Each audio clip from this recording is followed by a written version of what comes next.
ADN to be the center for anyone that comes from Africa, anybody that's even here in the US for a little while, that they're trying to figure out how to navigate the US.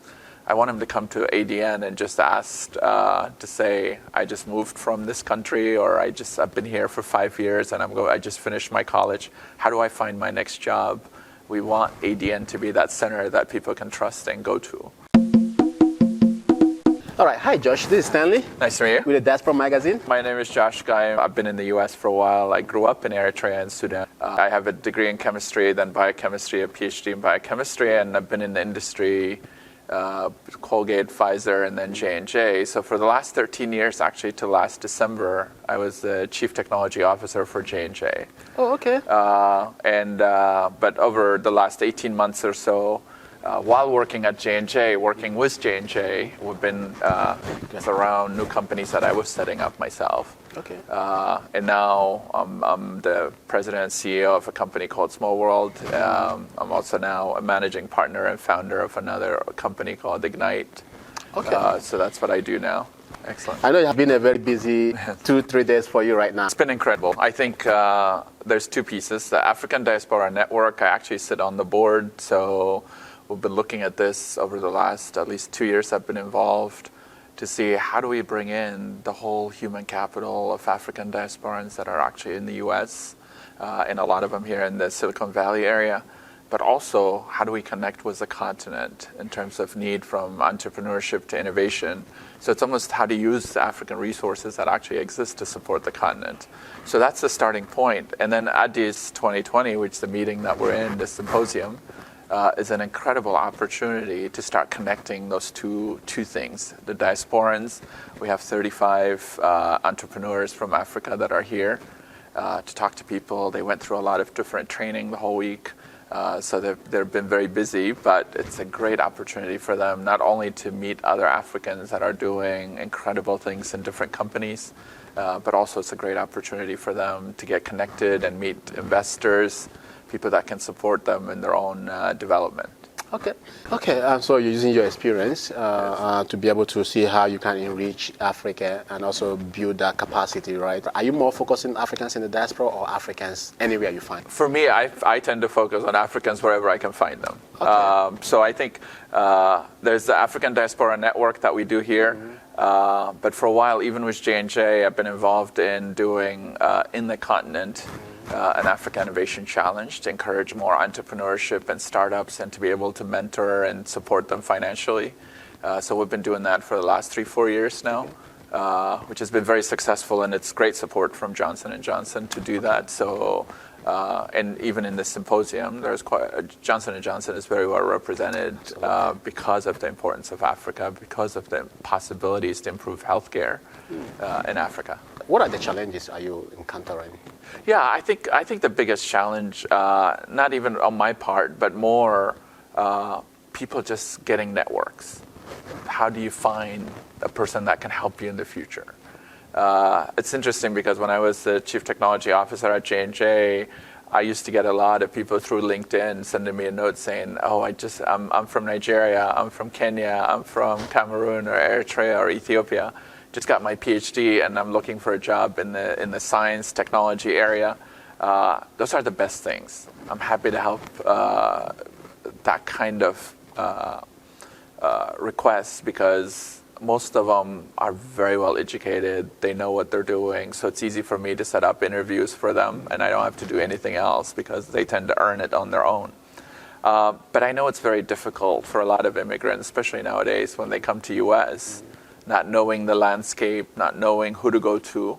And my hope, the reason I get involved with ADN is that I want ADN to be the center for anyone that comes from Africa, anybody that's even here in the US for a little while, that they're trying to figure out how to navigate the US.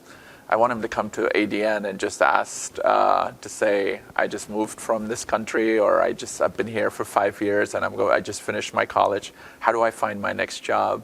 We want ADN to be that center that people can trust and go to in the future. Interesting. People looking at you where you are right now, sometimes we tend to forget how we get started. Yes. Can you run the audience your humble beginning? Yeah, no, I think I was born in Eritrea, and it's interesting because my parents actually, my mom is worked for the Swiss Red Cross for a while. My dad he's a teacher, but he run an orphanage school in Eritrea, and then we moved to Sudan during the war between Eritrea and Ethiopia. Even at that point, we actually lived in a refugee camp because both my parents were doing things. So my mom working for the Swiss Red Cross, my dad was running the school system in the refugee camps and distribution of food and things like that. So yeah, it's interesting because we grew up in refugee camps. Not necessarily, even though, yes, we're technically refugees, but it was not, we were running some of the schools, and my parents were running the schools, the medical facilities and things like that. But when I finished high school, basically, my parents said, okay, time to think about college. And that's what convinced them to actually give everything up and move to U.S. So our whole family moved to U.S. together to actually Indianapolis, where I started college almost immediately. But yeah, it's interesting because I think most people from Africa, it's just you're resilient. That's what you learn to be. That's how you grow up being. And for me, it's interesting because I have two kids now, almost 12 and 10. Once in a while, actually, when we go to Indianapolis to visit my parents, just actually last Christmas, I drove by the first house we moved in, which is a 2-bedroom house with 6 people. For them, it's a big shock because they haven't seen what it took to get to where it is today. But it's just incredible, and we make sure. I think people don't forget. I know my parents make sure we stay connected with Eritrea. We stay connected with a lot of things that are going on there. As I commented yesterday, I made the comment on stage that I said, "Oh yeah, sometimes we go home for Christmas, and my dad actually has a letter written to all of us that says." We need to do something about teachers in Eritrea because they're only getting paid almost nothing, which for us here in the U.S., it's nothing. So why not help?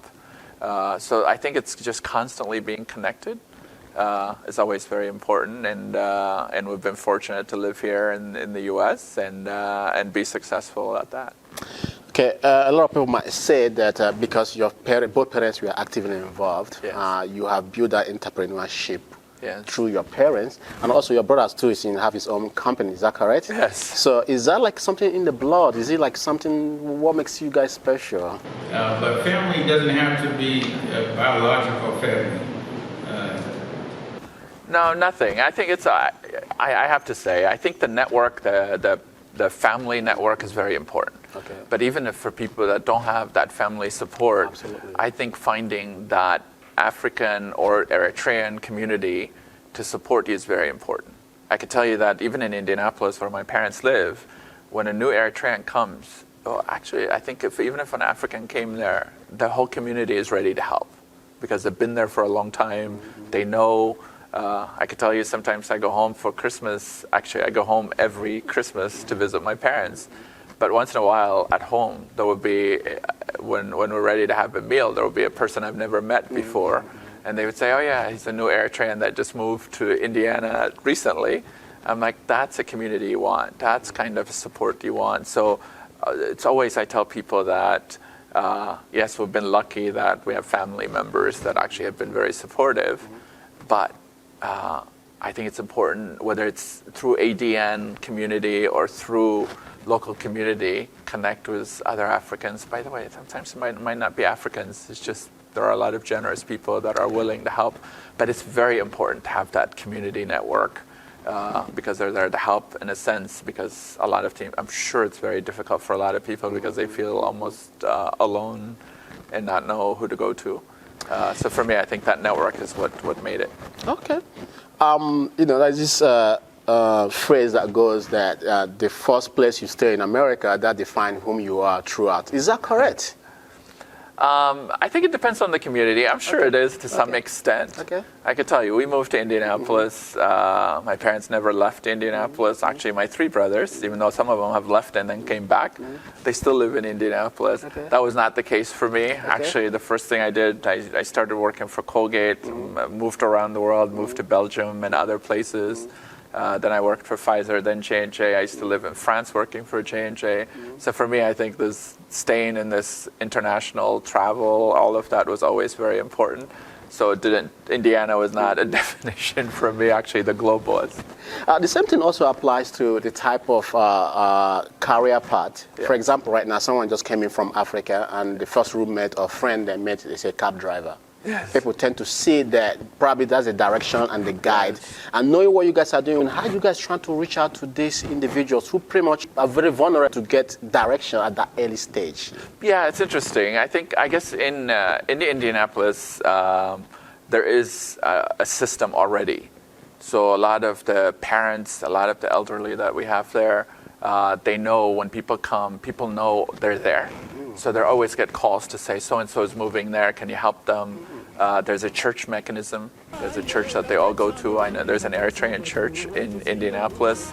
To give you an example, almost every Sunday, they have like lunch together there. After the church, everybody brings Eritrean food and they have lunch there. I think that kind of community helps. But I agree with you in terms of there are set jobs that everybody knows. If it's younger people, definitely I think it's a little bit different. But for older people that come to the U.S., if their friends are doing driving taxi, there's taxi driving. Nowadays Uber and Lyft and everything else. But it's important that regardless, I think it's more, where is your passion? What do you want to do? You might have to be an Uber driver or taxi driver because you need to make ends meet in the short term. But you should always plan, what do you want to do? Because it's an opportunity. There's a lot of opportunities here. And I always tell people that, and I think that's my hope with ADN, is that it becomes the network where you go to and say, look, I just moved to this area. Are there ADN people that I can connect with? I think that's going to be important. The same thing, I think my brother has his own business in Indianapolis. When he sees Eritreans like that, or any Africans, any immigrants, he usually hires them so that they can work, so that they can get trained, or if they need to go to school, they being flexible to allow them to do that. I think that's the kind of community you want. You still know a lot of Africans are inspiring to come to the United States, Yes. knowing how the system is right now. Do you think still it's advisable for them to come here or make a better living back home? What's your opinion on that? Well, it's interesting. I think it's case by case. I don't want to say nobody should come to U.S., but at the same time, I think people have a misunderstanding what the U.S. is like. Okay. Because it's not an easy place. It's the language, it's the culture, a lot of it. Yeah. But also I understand in some cases, some of those countries, you can't live because it's just not right. There's a lot of problems in Africa. So for me, I think there's a hybrid. It's okay to aspire, especially when you have children. It's okay to aspire to come to U.S., but also I want to make sure that people that have been very creative in creating good businesses and other things in Africa, and that's also great. I mean, it's just, there are some countries in Africa that are doing incredible things. Okay. So there's a balance. Okay. But it's just a personal decision. It's a personal preference. Okay. According to reports, Africa actually as a continent emits a lot of money on a yearly basis to Africa through inflow remittance. Yes. Do you think some of those money can be diverted to maybe encouraging startups or starting a firm? Absolutely. I think it's interesting because it's actually pretty sad when you think about it. Yes, I think there's a lot of money that goes in, just cash, basically. If you're traveling to your country, somebody's going to say, can you take this to my family? There's that kind of stuff. I think that's reasonable. But there's a lot of other money that, and seriously, that's part of the thing we're trying to encourage from an ADN perspective, is that through ADN membership, through possibilities that from an investment, why not have African diasporans actually invest in those entrepreneurs in Africa? Because the nice thing about African entrepreneurs is they're solving real problems. Yeah. Today there was one presentation on hearing aid. A lot of children in Africa have hearing problems and they don't get tested, they don't know, but even if everybody knew, it's a choice between having food or even if somebody gave you the hearing aid, it needs battery every few months. It's like, it's very expensive. Yeah. So we saw an entrepreneur that came in, and actually he was one of the Johnson & Johnson Innovation winners, Africa Innovation Challenge winners, that presented today, where he created a solar hearing aid that uses solar power to charge. Okay. So which means that basically once you buy it, one, it costs only 10% of what normal hearing aid costs. Wow. But second, once you buy it, there's no buying any other stuff. There's no more batteries that you need to buy. It's solar charge. It's good for 3 years. And his goal is to get almost every child to do that, because if you have hearing problems, one, most of the problem is not addressed. Second is you can't go to school because the schools are not set up to address children with. So I think for me, those are the kinds of things in healthcare and technology and agriculture. There's incredible possibilities. So I would love to see a lot of Africans in diaspora and Friends of Africa to start investing small amounts that normally might go as remittances and stuff, which is a lot of money. It's a lot of money. So, do you think we're doing enough to support Africans in Africa? oh no, we're not doing anything. I think there's a lot more to be done. Okay. Again, family members, yes, people will do whatever they can. I think there's a way. If you look at the U.S., if you look at Europe, there's funds created, and I know some people are trying to do that for Africa. But in Africa, I think your priority has to be, when entrepreneurs are coming, the return is not immediately there. So if an investor gave you money and they say, you know what, in 3 years I want all of my money back, or I need a big return, that's not going to happen, because it takes a little bit of time to build that capacity. Yes. So for me, I think whether it's a loan system, just giving even people loans, given investments, they're not a lot. It's just 10,000, 50,000, 100,000. It's not. People are not looking for $10 million rounds. I think it would go a long way. Yes, some of them will fail, but seriously, when you look at the challenges they're trying to solve, there's a real need in the market. But also, it's very important that when people are innovating and creating new things, that it's protected in Africa. Because a lot of it, whether it's M-Pesa and quite a few things that we've seen, they're showing up everywhere. And is the person that created it in Kenya, for example, benefiting from what the world is getting? Okay. Also, another thing that a lot of Africans in the diaspora are mainly concerned of threatens security, infrastructure, and electricity. Yes. So these threats, there's no country or continent will develop without having these threats. Of course, you know that Africans lack on all these three. Yes. Do you think the governments are doing enough to be able to solve this, to create more enabling environment? Yeah, I think they need to do more. Okay. But I think there's a lot of progress being made. Okay. In the last 2-3 years, I've been to South Africa, I've been to Rwanda, I've been to Nairobi, I've been to Senegal. When I look at what's going on in all those countries, it's just incredible. I mean, South Africa is probably a little bit more of an exception than others. Absolutely. But I look at Rwanda, considering where they came from. Absolutely, yeah. It's just an incredible country. And whether it's the power, electricity, the healthcare system that they're creating, the ability for people to create businesses is becoming easier and easier in Rwanda. Kenya is becoming the same. We have the minister here of ICT attending Addis 2020, and we had a lot of discussion around what they're doing from infrastructure perspective. It's interesting. Last time I was in Senegal, in Dakar, everything was construction, new buildings, new things coming up. So I think it's not everywhere. I mean, you hear the stories about what's going on in Ethiopia with their new leader. I think there's hope. As long as the leadership, the countries continue to bring capable people to run, similar to what we saw for Kenya.